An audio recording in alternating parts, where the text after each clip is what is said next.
Yes, indeed. What's happening, world? B Marsh Boxing back at it with another post-fight review. Gary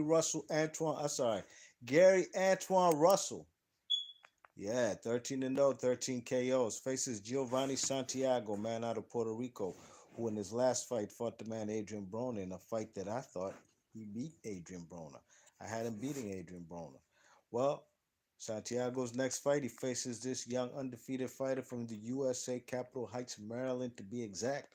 And the man Gary Antoine Russell, excuse me, was in the 2016 Olympics. That's where I first seen him. And this kid could fight, and he definitely displayed his skill set just from round one. What Santiago saw from Gary Antoine Russell tonight, just in round one, was nothing compared to what he's seen against the man Adrian Broner. This man, Antoine Russell, brought the pain from the get-go. Very aggressive from the get-go, from the jump. Aggressive fighter, dictating the range and the pace, can fight you on the inside, or on the outside. Using his jab, dictating the pace with the jab, doubling and tripling up the jab, throwing straight left hands to the stomach, and snapping that head back with the straight left hand from the southpaw. Gary Antoine Russell, and he was just beating the shit out of the man Santiago. You know what I mean? Santiago trying to rough him up. You know what I mean? Trying to get on the inside and clinch, not really work on the inside. And Gary Antoine Russell was ready for all the smoke on the inside that the man Santiago tried to bring, to the point where Santiago had to back up now. Like, this ain't working.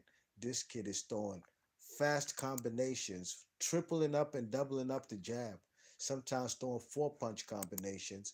Santiago is scared to open up. A guy who is a volume puncher as far as throwing many punches per round. But the man Santiago, man, he just met his match tonight as far as the young Gary Antoine Russell.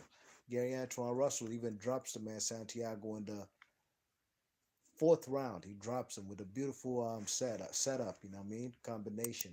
He throws a straight left to the stomach, to the sternum area. The man Santiago now brings his hands down to protect his rib cage and his body, and a right hook right on the chin. Bop! Catches the man. Kind of something sort of like how it was very similar to the way Errol Spence dropped the man Sean Porter with that left hook. You know what I mean? Yeah, so it was a beautiful punch, you know what I mean? And the man Santiago gets dropped 10-8 round for the man Gary Antoine Russell. Gary Antoine Russell proceeds to jab the shit out and throw the right hook. The right hook was percolating, and he catches the man in the fifth round, and he cuts his left eye up, you know what I mean? Now the man Santiago is getting hit with body shots, right and left hooks, and the straight left hand down the pike, but the right hook was percolating in the body shot. Very mixed attack from the man Gary Antoine Russell. You know what I'm saying? And he beats the shit out of him in the seventh round. Santiago does not report out for the eighth round, man. He calls it quits. He don't want no more. No mas. This is the guy who fought Adrian Broner in his last fight. But he goes no mas against the man Gary Antoine Russell. Shows you a lot about this kid. Now I follow closely all Olympians that I've watched from every Olympics, and I watch their trajectory going into the pro ranks. You know what I mean? I've seen the man Shakur Stevenson win a title. I've seen the guy who beat him, the Cuban guy who beat Shakur Stevenson in the Olympics in the gold medal round.